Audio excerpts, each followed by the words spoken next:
entendido la farmacocinética? ¿Qué dijimos que era?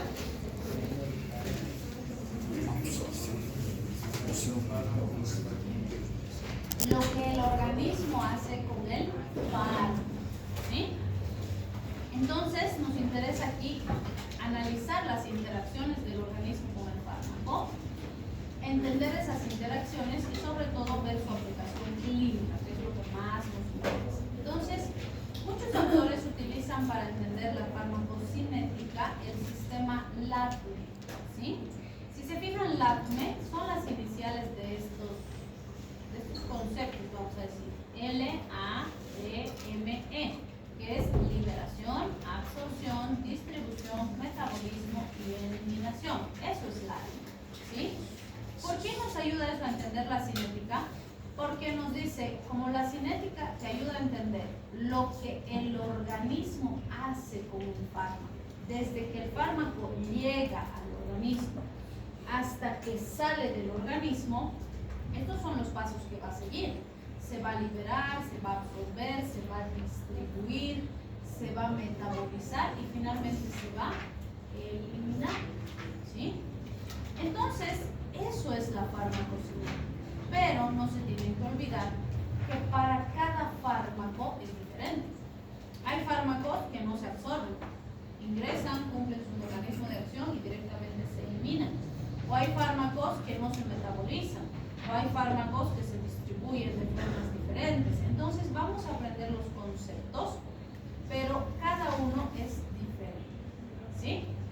Esta farmacocinética y todos estos procesos nos van a ayudar a entender la velocidad y el tiempo en el que el fármaco llega hasta el órgano en el que se produce el efecto farmacológico, ¿sí? Como habíamos dicho en generalidades, ¿no? Si te duele tu cabeza y te tomas un paracetamol por vía oral, en un tiempo determinado va a llegar hasta el sistema nervioso central para controlar ese dolor de cabeza. ¿Y de qué va a depender en cuanto llegue? De cómo se absorbe, cómo se distribuye, cómo se metaboliza, hasta que llega donde va a actuar, ¿sí? Y para cada fármaco esas características son diferentes. Por eso, como dijimos en generalidades, unos actúan en segundos, otros en horas, otros en semanas, ¿sí? Entonces, eso es lo que vamos a ver. Por lo tanto, vamos a empezar con la absorción. Es decir, la absorción engloba los procesos mediante los cuales el fármaco llega hasta su sitio de su sitio de acción, desde el sitio donde se lo administra hasta cuando llega al receptor donde va a actuar. Y eso va a ser diferente si es vía oral, si es intravenoso, si es intramuscular, etc. ¿Sí? Porque por cada vía va a tardar un tiempo diferente. Entonces, esto está muy ligado a la biodisponibilidad farmacológica. ¿Cómo definimos la biodisponibilidad?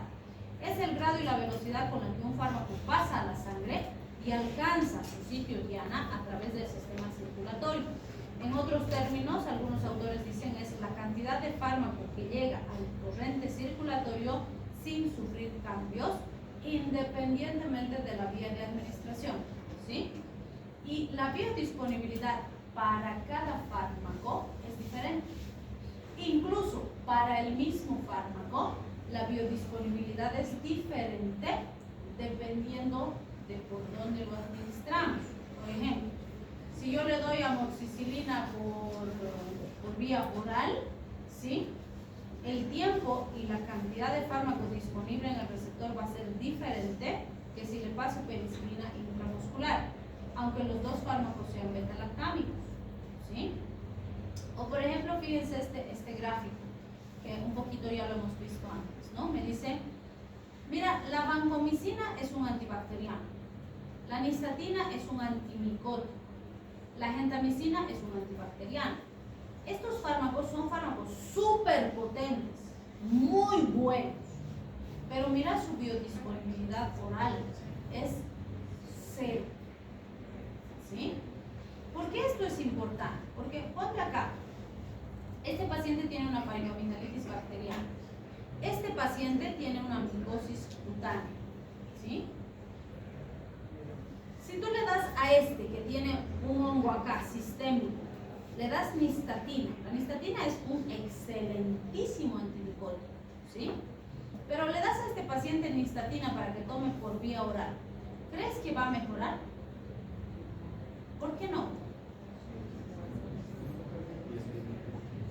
Porque la biodisponibilidad por vía oral es 0, ¿sí? Entonces tú le puedes dar 100 tabletas para que tome por vía oral y ese hongo no se va a curar, porque va a tomar y se absorbe 0, ¿sí? Nunca va a llegar a impregnar la piel, que es lo que necesitamos curar, ¿sí?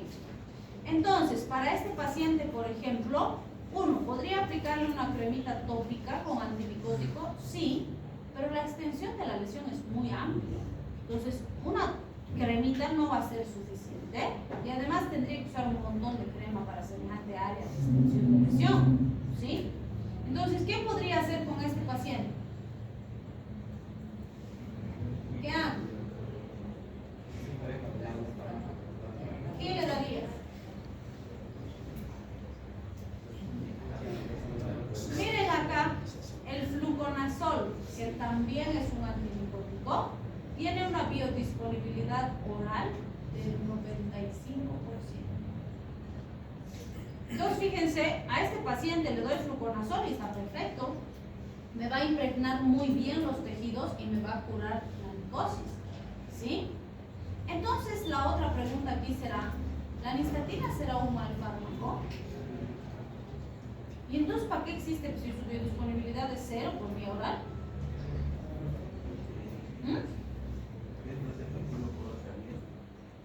Muy bien.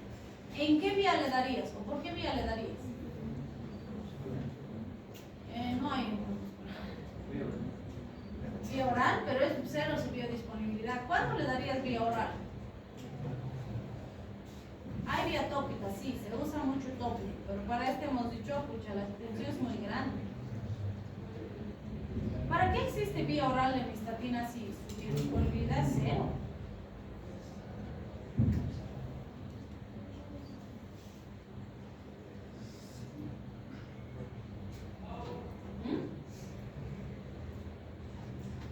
Cuando usamos nistatina oral, que sí se usa, sí hay la presentación y sí hay la indicación, cuando mi paciente tiene una candidiasis oral, por ejemplo, ¿sí?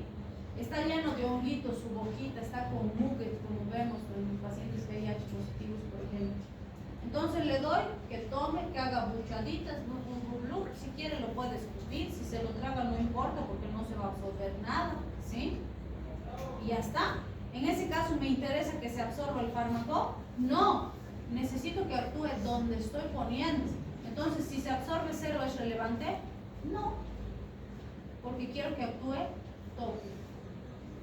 ¿Sí? ¿Se dan cuenta? Entonces, no es que porque su biodisponibilidad sea más alta o más baja no sirve el fármaco, no, pero depende de la aplicación, ¿sí? Yo, pues me han contado sus compañeros del internado que se han peleado con sus docentes de Torino porque, por ejemplo, una docente les dijo que le daba nistatina por vía oral para otitis micótica. Y cuando el estudiante le dijo, y era mi mejor estudiante, la que mejor promedio ha tenido hasta ahora en farmacología, capa, manejaba muy bien, y le dice, doctora, pero la nistatina tiene biodisponibilidad oral de 0, entonces ¿cómo va a llegar al canal auditivo? Y su docente, como no sabía qué responderle, le digo, cuando sepas farmacología me dices. Y ella se quería morir porque tenía toda la razón en la observación, no es coherente, no está bien indicado. ¿Sí? Puedes usar nistatina pero tópico, al canal auditivo directo, oral no vas a tener resultado, ¿sí? Entonces la que no sabía farmacología era otra, pero bueno. Entonces vean, esto es bien importante, porque si no van a estar dando cosas que no corresponden con fracaso terapéutico de su paciente, porque ustedes están dando mal, no porque no sirve el fármaco, ¿sí? Entonces para eso es que tenemos que saber. Fíjense, estos fármacos, por ejemplo, cotrimoxazol tiene 90% de biodisponibilidad oral, la moxi hasta el 89%, el metronidazol que usamos bastante también 95%, y así varía. Para algunos es 0, 20, 30, 50, 70 y no está mal, porque así está diseñado el fármaco, ¿sí? La vancomicina, por ejemplo, es un fármaco excelentísimo que de hecho usamos en hospital para bacterias nosocomiales.